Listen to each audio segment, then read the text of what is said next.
Wajah as-saharatu Fir'auna qalu inna lana la ajran in kunna nahnul ghalibin. Nah, ini dulur ya. Ini cerita tentang bagaimana para penyihir akhirnya datang ya. Setelah Fir'aun mengutus pasukannya untuk mengumpulkan penyihir-penyihir terbaik di negeri Mesir untuk menantang tanding Nabi Musa. Tapi saya ingin menyoroti dari sisi yang berbeda ini, ya Mbak Gane ya. Dari sisi yang berbeda, begini, Fir'aun itu ditaati karena dua hal. Ya, ditaati atau dikagumi atau disembah-sembah lah karena dua hal sebenarnya. Satu, karena kekejamannya, gitu kan. Dua, karena tawaran kekuasaan atau kekayaan. Jadi orang yang nanti nurut dia itu ya kalau nggak karena takut ya karena kepencut sama apa? Wah. Sama. Nah, di sini kelihatan nih ketika para penyihir itu dipanggil oleh Fir'aun untuk datang dan bertanding dengan mereka dengan siapa? Dengan Nabi Musa. Pertanyaannya dia adalah, sebentar. Ini nanti saya dapat upah toh, gitu. Jadi sebenarnya para penyihir ini tidak punya masalah dengan Nabi Musa. Tidak punya masalah. Meskipun mereka penyembah berhala atau apapun, tapi tidak punya masalah. Jadi ibaratnya kafir gitu ya, kafir zimmi mereka.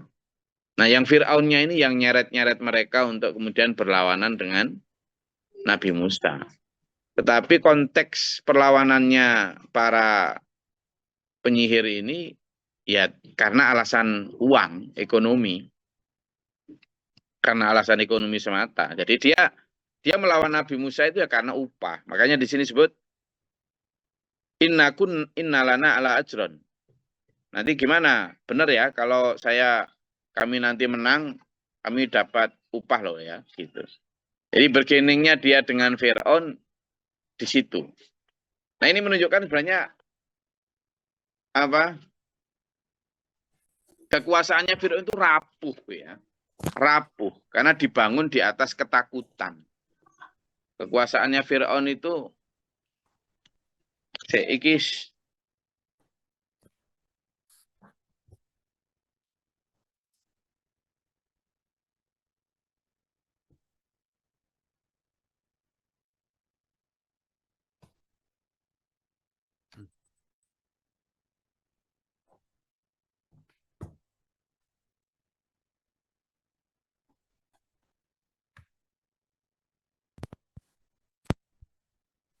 ya. Jadi inna lana la ajron in kunna nahnu ghalibin. Kalau kami menang, benar loh ya, kami nanti dapat upah yang gede. Bargaining.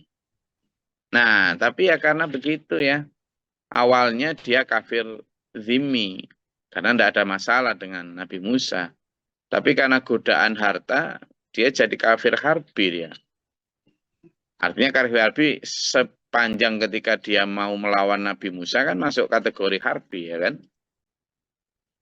Qala berkata Fir'aun, na'am, sungguh ya wes, deal. Na'am itu deal. Nah, jadi di masa lalu juga ada COD. COD itu apa? Cash on delivery, itu kan. Tapi katanya kalau bahasa Indonesia itu cocok, oke. Iya. Cocok, oke, dibayar. Cuan sakar PDW. Masuk. Masuk. Cuan sakar PDW, O-nya apa Pak Osno? COD, cocok, oke, dibayar. Kalau bahasa Pak, cocok itu sudah deal, cocok, oke, dibayar. Deal nggak dibayar-bayar, podo wae. Jadi ketika penyihir-penyihir Mesir, gimana On?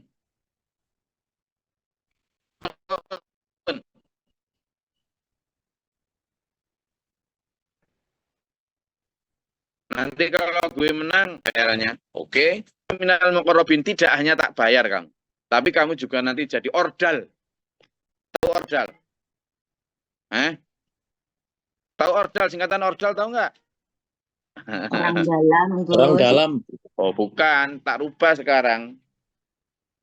Ordal, orang dalanan. Jadi orang dalam.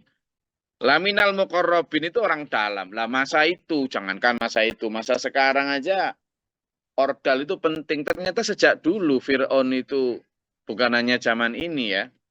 Itu Fir'aun itu punya ordal. Jadi Fir'aun di semua masa, mulai masanya Namrud, Fir'aun itu personifikasi dari penguasa yang jahat, zalim dan lalim ya, yang sakar PDW. Itu ternyata sejak dulu selalu punya ordal ini. Dan ordal ini dipilih atau diseleksi, direkrut dari orang-orang yang mata duitan itu, wes. Ya kan? Para penyihir kan mata duitan dia. Dia mau melawan Musa kalau ada la'ajron. Sungguh benar-benar dapat upah. Kalau dulu upahnya kepingan emas. Tapi kata Fir'aun, tak tambahi kamu. Bonusnya apa? Kamu jadi ordalku. Kamu jadi orang dalam, orang dekatku katanya. Ya kan? Wah, ini deal ini. Bagus ini. Nah, koneksi-koneksi ternyata KKN sejak dulu ya wis ada. Korupsi, kolusi, dan nepotisme. Korupsi itu apa? Ya, memakan uang negara dalam bentuk apapun. Kong kali kong antara Fir'aun, konglomerat, si Korun, kan gitu. Dan teknokrat si Haman. Kolusi. Wes, mengatur negeri Mesir sakarepe dhewe. Sepuasnya, sesombongnya. Dipikir Allah akan mendiamkan itu. Nepotisme, ya Fir'aun ya kayak gitulah. Yang dipakai ya orang-orang keluarga kerabat dekatnya sendiri. Atau orang-orang teman konconya. Nah, di kasus ini, para sihir, penyihir-penyihir itu dipakai dan dijanjikan untuk menjadi laminal muqarrabin. Sungguh termasuk orang dalam, orang yang dekat denganku, kata Firaun. Ya kan? Nah, zaman nggak nyangka toh ayat ini arahnya ke sana. Ya memang begitu. Qalu maka berkata para penyihir, ya wes kalau gitu taat depane Musa. Ya Musa imma antul qiyah. Wes gini Musa, sekarang sama-sama berantem wes. Kita nggak usah berantem fisik. Ini perangnya ini perang asimetris. Nah, ngerti lagi perang asimetris itu apa? Perang pakai proksi. Nah, tahu proksi? Proksi itu pakai ya pakai kalau orang Jawa bilang nabok nyileh tangan lah. Orang perang tapi nggak langsung teman-teman jantan gitu, tapi pakai alat, pakai orang lain, pakai boneka, pakai tangan orang lain. Apa yang dipakai? Ular. Nah, ini contoh. Sekarang di zaman ini di hampir semua negara kan, Amerika atau Cina kalau mau mengobrak-abrik satu negara ya pakai proksi. Proksi itu apa? Ya diberantemkan antar bangsa, anak bangsa sendiri. Sejak zaman Belanda dulu kalau mau menghancurkan para pejuang sini ya diadu domba. Rakyat negeri ini diadu domba. Gitu kan. Nah, Fir'aun juga begitu. Mau mengalahkan Musa ya dengan cara diadu domba itu tadi. Para penyihir yang tidak ngapa-ngapain sebenarnya dihasut untuk memusuhi Nabi Musa. Akhirnya benar mau. Wes ayo sekarang. Kamu atau aku yang menang. Imma antul qiyah, kamu dulu yang lempar pusokomu. Wa imma annakuna nahnul mulqin. Atau kami yang nanti melempar pusokonya. Wes. Diadakanlah perang tanding di Kolosium. Di zaman itu kan memang sudah ada kayak semacam stadion yang memang untuk bertanding. Kalau sekarang kan untuk bola. Atau misalnya tinju gitu ya kalau di Las Vegas itu ada MGM Grand. Nah, itu hotel yang memang sudah terkenal zamannya Mike Tyson berantem dulu. Memang Kalau di Roma kan ada yang memang tempat para gladiator berantem itu kan. Nah ini punya wes dikumpulkan semua orang untuk menyaksikan. Fir'aun dengan PD-nya merasa pasti menang lah. Ini para penyihir-penyihir terbaik di suku-suku yang dari dalam-dalam ini udah para petapa-petapa yang berada di gunung-gunung sampai garing itu kok. Ya kan? Yang rambutnya sudah dikuncir kanan, kiri, belakang, depan, sampai mulutnya dikuncir semua ini sudah. Pokoknya paling top lah, penyihir paling top ajiannya ini sudah ajian Waringin Sungseng, ajian apa lagi?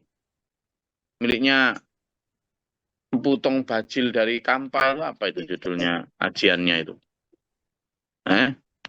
Rawa Rontek. Lampah Apa lagi? lumpuh itu, Bos. Lampah lumpuh miliknya Brahma, Pak Jo. Itu miliknya Lakon. Apa Mas Yo? Ajian sama apa Mas Yo?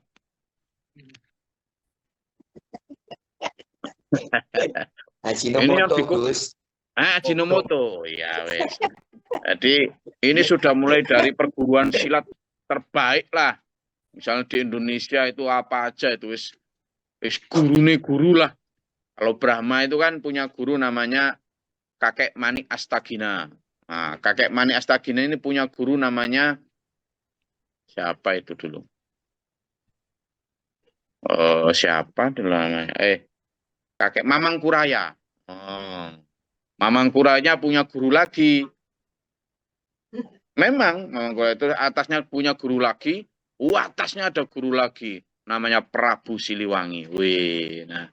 Jadi ini sudah ya pokoknya di atasnya Prabu lah yang datang para penyihir ini. Kala Musa berkata, Al-Quwis kamu dulu wes lemparkan, tunjukkan kesaktianmu. Coba tunjukkan. Nah Nabi Musa waktu nunjukkan gitu ya diperintah Allah. Coba suruh dia Musa melemparkan. Nabi Musa sendiri ya ingat loh ya, Nabi Musa itu ada nanti kita akan pelajari di ayat-ayat selanjutnya. Nabi Musa itu ketika diperintahkan idhaba gitu kan sama saudaranya kan sama Harun itu. Jadi idhaba domirnya itu antuma, kamu berdua. Kamu berdua pergi ke Fir'aun. Ingatkan dia. Nabi Musa jujur matur sama Allah, ya Allah, kula wedi ya Allah. Saya takut. Selain saya takut dan khawatir dianya akan mendustakanku, dia akan membunuhku antak tulani, ya kan? Akan membunuhku, wedi, wajar lah. Nabi Musa juga manusia biasa kan? Takut. Tapi kata Allah, la takhofa, jangan takut kamu. Udah, aku bersama kalian. Ini ma'akuma, aku bersama kalian. Nah pada saat perang ini, perang tanding ini, begitu Allah perintah, lemparkan tongkatmu, wahai Musa. Pada saat Nabi Musa ya tidak tahu nanti gimana cara ngelawannya. Jadi ada rasa takut itu biasa, tidak kok kayak, ayo mana? Wah, yang di YouTube itu. Perang tanding antara siapa, ustadz siapa yang ahli, siapa dengan siapa itu. Nggak ada gitu, Mas. Itu ya wajar. Kemudian justru yang menguatkan adalah Allah. Falamma alqaw saharu a'yunan nasi wastarhabu wa ja'u bisihrin azim. Quran aja mengakui. Begitu mereka sudah melemparkan, kemudian sihir-sihir itu merubah. Kan yang dilemparkan adalah ikat-ikat pinggang mereka. Ikat pinggang mereka. Mereknya apa kira-kira? Kayak gesper-gesper gitu mungkin ya kan. Nah, dilemparkan, ternyata tiba-tiba ikat-ikat pinggang tadi berubah menjadi ribuan ular yang ganas. Ular padang pasir itu terkenal racun ya. Selain black mamba, ada namanya black mamba. Itu ular padang pasir yang kayak kobra tapi hitam. Tapi bukan kobra, dia jenis apa gitu. Tapi juga tidak kalah poisoning. Jadi dia sangat meracuni. Dan ada lagi ular derik namanya. Ular derik itu sisiknya kayak pasir. Jadi kalau dia bersembunyi di dalam pasir itu nyaris nggak kelihatan. Nah, ular-ular ini sangat mematikan. Wallahu a'lam, bisa jadi ribuan ular itu yang penjelmaan dari ikat-ikat pinggang yang dilemparkan para penyihir. Nah, di sini disebut ayunan nasi wastarhabuhum. Dalam pandangan manusia, ikat-ikat pinggang tadi itu jadi ular.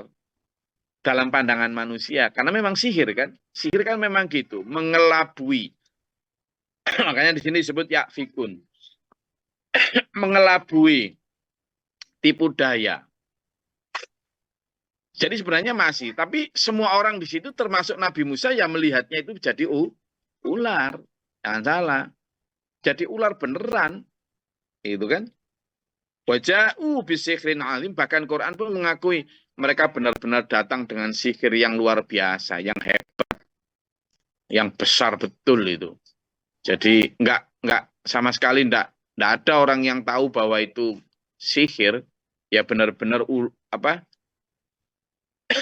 ikat pinggang jadi ular itu. Makanya kalau sekarang ada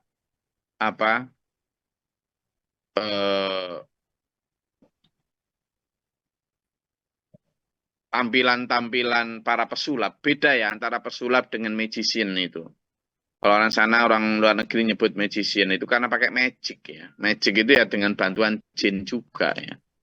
Untuk merubah pandangan. Selain memang trik-trik tangan, ada yang pakai trik-trik tangan gitu ya. Tapi ada banyak juga yang pakai apa? Pakai bantuan jin, betul itu, pesulap-pesulap itu. Selain memang pakai trik, kadang pakai trik tangan atau trik pencahayaan atau trik alat, ada juga. Tapi ada yang benar-benar pakai jin ya, sehingga dan itu sudah sejak dulu. Makanya Quran kalau sudah menyatakan waja'u bisikrin azim, mereka datang dengan sihir yang gede, yang benar-benar hebat, ya berarti memang sihir itu ada, termasuk tadi itu. Nah, dalam pandangan mata manusia, wastarhabuhum, benar-benar bikin takut itu. Karena nyata betul, real. Kalau dipegang ya kena, ya nyata. Itu ada ularnya itu. Gitu. Maka Nabi Musa saat itu ya wajar kalau dalam hati ini gimana ini. Nabi Musa itu enggak kok pernah diajarin di padepokan mana, enggak ada ya. Maka Allah kemudian menolongnya. Wa auhayna, dan kami telah wahyukan ila Musa an alqi asaka. Musa dalam kebingungan itu kemudian Allah wahyukan ya, karena beliau nabi ya, maka dibimbing Allah. Lemparkan tongkatmu Musa, alqi asaq, alqi bi'asaq. Lemparkan tongkatmu. Nabi Musa ya dengan sami'na wa atona dilempar gitu aja. Ternyata faidha hiya thu'banun. Kemudian ternyata faidha hiya, dia kemudian menjadi ular yang besar seperti yang di ayat sebelumnya. Thu'banun mubin, ular yang sangat besar dan nyata juga betul tongkatnya Nabi Musa itu. Dalam bayangan saya ya wallahu alam, karena memang riwayat yang menceritakan juga tidak detail berapa meter, sebesar apa. Tapi dalam pandangan saya, kalau ular-ular yang ada di Sungai Nil, yang bahkan lebih besar dari buaya Sungai Nil, berarti ya mungkin zaman itu kan ular titanoboa yang lebih besar daripada ular anaconda masih ada itu. Kalau untuk ular titanoboa itu kan fosilnya masih banyak ditemukan di daerah-daerah sana itu, atau daerah Amazon sana, mungkin di Indonesia juga ya. Yang panjangnya itu antara 35 meter dengan besar hampir sedrum gitu. Nah, itu kan kalau sudah wer gitu kan ya memang orang sestadion mungkin ya lari semua. Nah, disitulah perbandingannya. Maka faidha hiya talqafu ma yafikun, pertandingan seru dan utamanya adalah ketika kemudian ularnya Nabi Musa itu memakan seluruh ular-ular buatannya para penyihir itu. Waktu mereka melemparkan ikat pinggang dan kemudian jadi ular yang berbisa memenuhi stadion itu, ya dengan bangganya para penyihir itu sudah pasti menang. Apa bisa Musa? Karena memang Nabi Musa tidak pernah menunjukkan itu di depan umat, sehingga orang juga nggak tahu Nabi Musa punya pusaka itu. Karena pusaka itu juga bukan pusaka yang dibuat-buat. tongkatnya Nabi Musa itu ya tongkat biasa yang beliau pakai untuk pegangan berjalan, bukan kok tapi karena kuasa Allah biidznillah, biqudratillah, itu kemudian bisa jadi ular. Kalau misalnya Nabi Musa sendiri yang jadilah ular ya nggak akan jadi. Gitu. Fawaqal haqqu wa batala ma kanu ya'malun, maka tampaklah kemudian yang hak yang mana dan juga lenyaplah seluruh kebatilan itu. Nah, itu baru kemudian para penyihir itu sudah mulai kacau pikirannya, sudah mulai galau tingkat dewa dia. Kenapa? Karena ya itu tadi sudah tampak jelas. Oh, ternyata Musa nggak main-main ini. Kalau di awal kemarin pada saat darah, seluruh air jadi darah, pada saat serangan belalang, pada saat serangan kodok, itu mereka masih menganggap Musa sebagai penyihir yang apa? Yang hebat lah. Ini benar-benar adalah sahirun alim katanya. Ini penyihir yang hebat. Tapi begitu yang terakhir ini mengeluarkan jurus ular jadi tongkat jadi ular yang besar, sudah. Apalagi memakan sihir mereka, sudah. Maka fagulibu hunalika wangqalabu sahirin, maka Fir'aun dan kaumnya dikalahkan. Dan di tempat itu juga mereka berbalik menjadi orang-orang yang kecil, hina. Menjadi orang yang tidak mampu berkata-kata, Pak, wis kicep wis, mingkem wis. Tapi enggak kok ya mingkem betulan. Nanti kita akan lihat sejarah selanjutnya. Jadi ibarat episode hari ini episodenya sampai sini dulu biar ada penasaran. Sampai bertemu pekan depan besok ya. Oke. Sampai di situ, monggo. Jadi ada beberapa pelajaran tadi bahwa ternyata para penyihir itu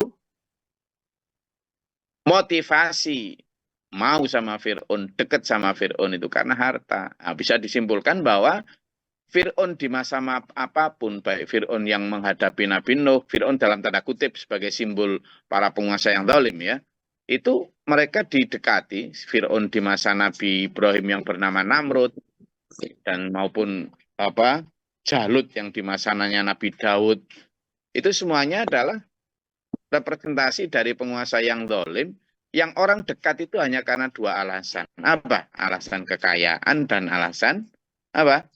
Ketakutan. Jadi mereka mau dekat itu karena takut atas dampak kezolimannya penguasa, atau mereka ya berharap mendapatkan kue kekuasaan, kue kekayaan. Nah, itu ternyata yang diterapkan oleh para penyihir. Yang dengan dikatakan, innalana la ajron. Kami nanti dapat upah loh ya. Kalau inna kuna ghalibin, kalau kami memang benar-benar menang. Kata Fir'aun, oh bukan hanya iya. Naam, deal, COD. Deal. Bukan hanya itu, wa innakum laminal muqarrabin. Kamu nanti juga akan jadi ordal. Jadikan orang dalam. Jadikan orang yang dekat dengan kami. Jadi kroni kami nanti kamu. Sudah, jangan khawatir. Terjamin kamu kehidupanmu. Nikmat, wes. Gak usah peduli sama Bani Israel yang melarat-melarat itu, wes. Gak usah peduli sama bangsa Mesir yang sedang kelaparan, gak usah. Nanti kamu tinggal di istanaku. Tak kasih klaster-klaster mewah kamu. Itu. Akhirnya memang benar-benar para penyihir itu terpincut dan kemudian melawan Nabi Musa. Nah, itu menjadi satu gambaran buat kita supaya tidak begitu ya. Oke, silakan. Ada yang mau disampaikan atau ditanyakan? Pak Burman kok senyum-senyum, kenapa Pak Burman? Saya tidak nyinggung siapa-siapa, saya nerangkan Fir'aun kok. Ayatnya memang begitu. Silakan. Apa Pak Budi? Jangan senyum-senyum, saya nerangkan ayat ini. Apa Pak Jo? Senyum-senyum. Ayo silakan kalau ada yang mau disampaikan. Atau tidak tidak setujukan, silakan. Assalamualaikum warahmatullahi wabarakatuh. Waalaikumsalam Mas Hadi, silakan. Niki lho Gus. Kok mboten sae sebenarnya. Kabar sakniki nikmat salah habaib kali kiai, Pak. Itu pundi Gus? Awak dhewe niki harus nyikapi kados napa, Gus? Gampang. Kayak apa harus nyikapi? Gampang. Pundi. Nggih, ngoten mawon matur sembah nuwun. Wassalamualaikum warahmatullahi wabarakatuh. Gampang Mas Hadi. Kita itu ya, ayo kembali. Coba kita buka di surat Al-Hujurat ya Mas Hadi. Ayo Mas Hadi. Kita buka ya. Ini kan ini yang ditanyain Mas Hadi inilah ada polemik antara siapa? Habaib, para Habib-Habib dan siapa? Dan para kiai gitu kan? Nah, sekarang kita lihat, terus kembali ke ini aja, ke ajaran Quran wis. Coba kita buka di Al-Hujurat. Al-Hujurat itu surat keberapa sih? Ayo, jangan lupa. 49. Nah, di surat 49. Ayo kita buka. Jadi enggak usah bingung, kita kembali kepada apa? Kepada ajaran Quran itu seperti apa sih? Nyuruh kita itu seperti apa? Jadi kenapa kok saya sama tak ajak untuk kembali ke sana?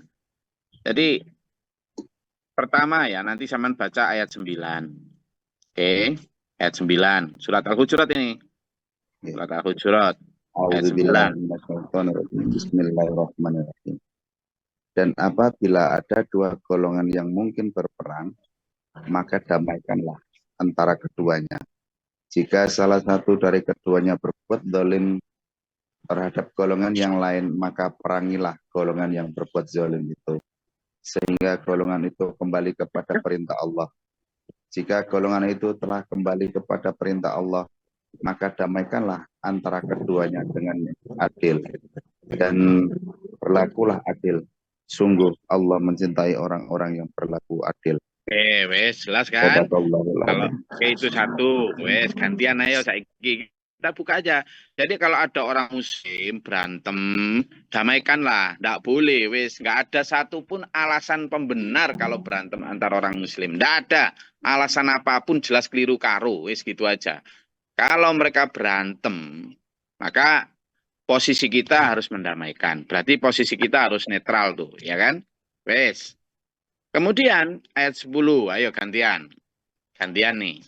Ayo, siapa? A'udzubillahi minasyaitonirrajim. Bismillahirrahmanirrahim. Sesungguhnya orang-orang mukmin itu bersaudara. Karena itu damaikanlah antara kedua saudaramu yang berselisih, dan bertakwalah kepada Allah agar kamu mendapat rahmat. Para Habib itu pangerannya siapa? Allah. Ya betul toh? Ayo jawab bareng ayo. Para Habib itu Tuhannya siapa? Allah. Agamanya apa? Islam. Nah, Pak Yai itu Tuhannya siapa? Allah. Agamanya apa? Islam. Kitabnya apa? Al-Quran. Kiblatnya kemana? Ka'bah. Maghrib berapa rakaat? 3. Nah, berarti saudara atau apalagi mereka juga anak cucu Adam. Wes, berarti ayat 10 terpenuhi, mereka adalah saudara. Karena itu damaikan, wis enggak ada berselisih apa sih? Perselisihan persoalan apa? Nasab, nanti kita baca di ayat setelahnya. Ya, wes. Terus gimana kamu yang saling mencaci dengan alasan oh pribumi lebih hebat, orang-orang Nusantara lebih mulia, itu kena setan wis jelas. Yang satunya mengatakan para Habib lebih mulia, itu juga kena setan. Tidak ada begitu. Coba kita baca.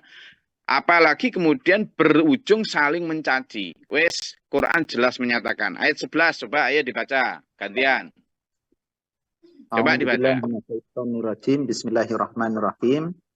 Wahai orang-orang yang beriman, janganlah suatu kaum mengolok-olok kaum yang lain. Karena boleh jadi mereka yang diperolok-olok itu lebih baik dari mereka yang mengolok-olok. Dan janganlah pula perempuan-perempuan mengolok-olok perempuan lain. Karena boleh jadi perempuan yang diolok-olok itu lebih baik dari perempuan yang mengolok-olok. Janganlah kamu saling mencela satu sama lain. Dan janganlah saling memanggil dengan gelar-gelar yang buruk. Karena seburuk-buruk panggilan adalah panggilan yang buruk fasik setelah beriman. Dan barang siapa tidak bertobat, maka mereka itulah orang-orang yang zalim. Sudah jelas. Jangan menghina. Bisa jadi yang kamu hina itu lebih baik. Ya kan? Misalnya ada Gus atau Kiai yang menghina Habib. Lah bisa jadi Habibnya lebih baik. Atau sebaliknya, Habib menghina Kiai atau Gus. Bisa jadi Gusnya Kiainya lebih baik. Tidak ada ukurannya. Ukurannya jelas. Oh, nanti kita baca di bawahnya. Nanti kita baca. Jadi hina saling hina ini bisa jadi memang ada orang yang mengadu domba. Ada. Nah bodoh dungunya kita itu mau diadu domba. Dengan alasan orang Nusantara lebih mulia. Satunya orang Habib Yaman lebih mulia. Lalu olok-olokan. Satunya ngoloknya kadrun. Satunya ini sudah tak bahas dulu. Saya pernah bikin satu tulisan. Kita ini diadu domba orang. Belanda dulu itu begitu cara mengadu domba. Dan ini dipakai oleh pihak-pihak tertentu untuk mengadu domba ini. Jangan anggap itu biasa. Kenapa kok nggak sejak dulu ada ungkapan-ungkapan itu? Dan ada orang-orang yang memang selalu menghembus-hembuskan permusuhan itu. Harusnya bapak-bapak kiai, bapak-bapak Gus, juga bapak-bapak Habib menyadari itu. Jangan mau. Ada pihak yang mengadu domba. Dan yang domba paling utamanya setan. Tapi yang utama itu, sampean dan saya juga gitu. Meskipun sampean dan saya bukan Habib, ya kan jelas hidungnya nggak Habib kita ini. Ya kan, sudah nggak jelas. Hidungnya ini kan kita mancung-mancung ke dalam, jelas bukan Habib. Wes, sampean dan saya juga bukan kiai, ya kan? Bukan, saya juga bukan kiai. Wes, maka nggak usah ikut-ikutan itu. Dan yang pertama, berarti antar kita, wes, jangan saling menghina. Bisa jadi orang yang kita hina kata Allah lebih baik dari kita. Gitu. Mau perempuan juga gitu, sama. Jangan menghina, karena bisa jadi perempuan yang kamu olok lebih baik. Gitu. Nah, kalau bicara tentang zon juga begitu. Ini, coba ayat 12, ayo gantian. Siapa yang belum baca? Ayat 12.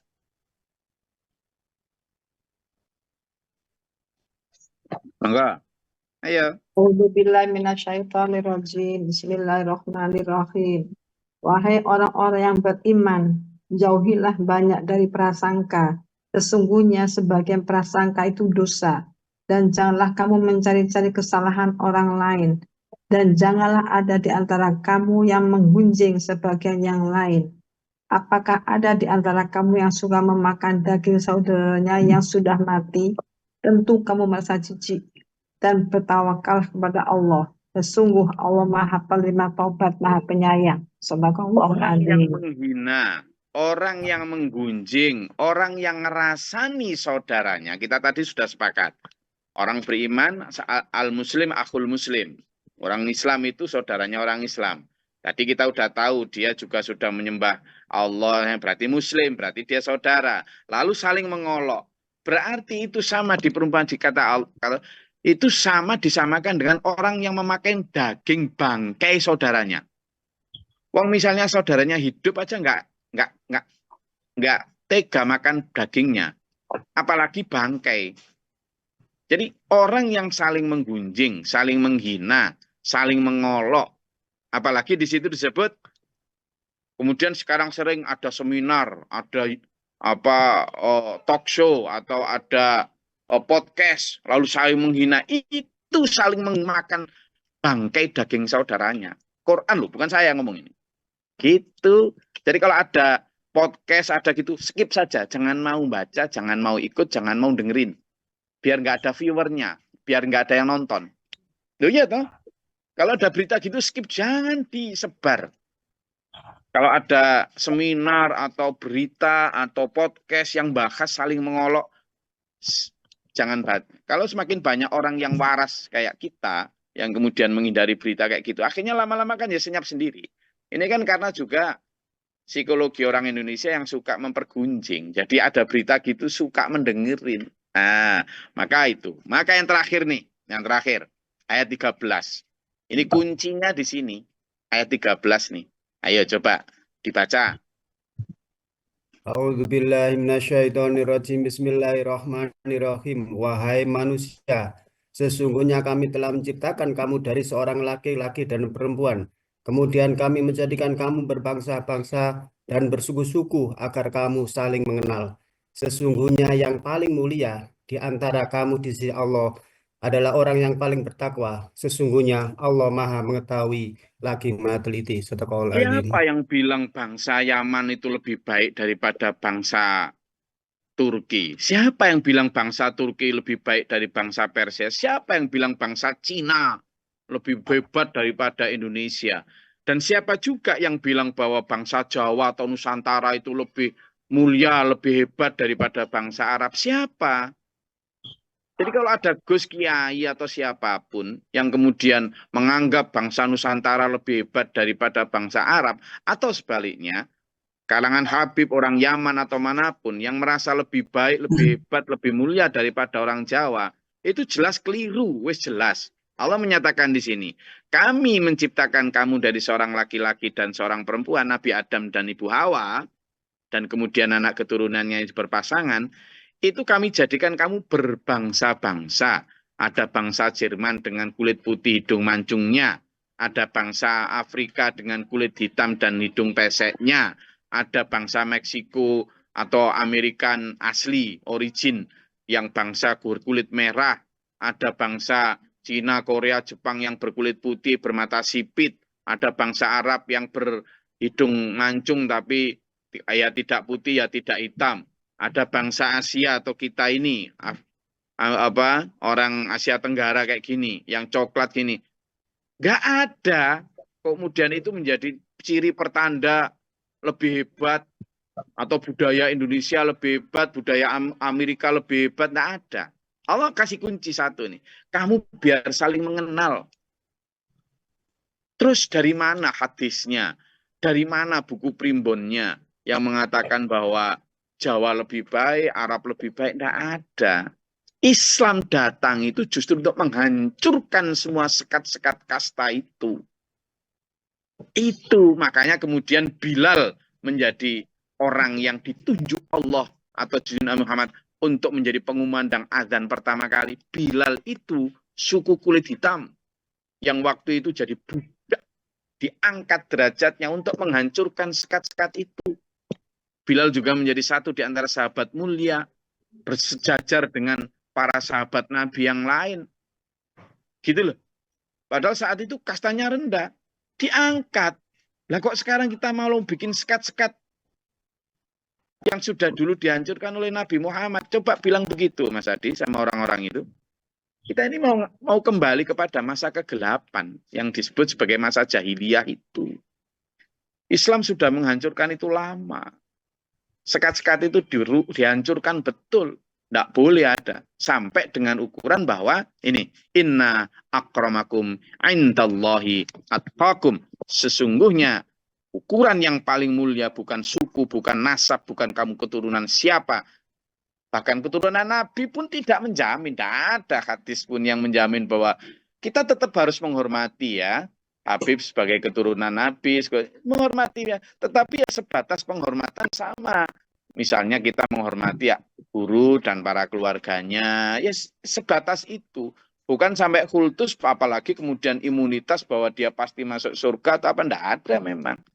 Demikian pula orang Jawa kemudian atau orang Indonesia lalu sebagai balasan menganggap bahwa meremehkan, menghina, mencaci, merendahkan para habib, atau ya keliru juga. Apalagi kemudian meninggikan kita sebagai bangsa paling mulia, keliru juga. Itu. Jadi maka kata Allah, inna a'udzubillahi minasyaitonirrajim, inna akramakum indallahi Bismillahirrahmanirrahim, bahwa mengatakan Allah berfirman, yang paling mulia di antara kalian di sisiku, bukan di mata manusia nih, di sisiku adalah yang paling bertakwa. Sudah.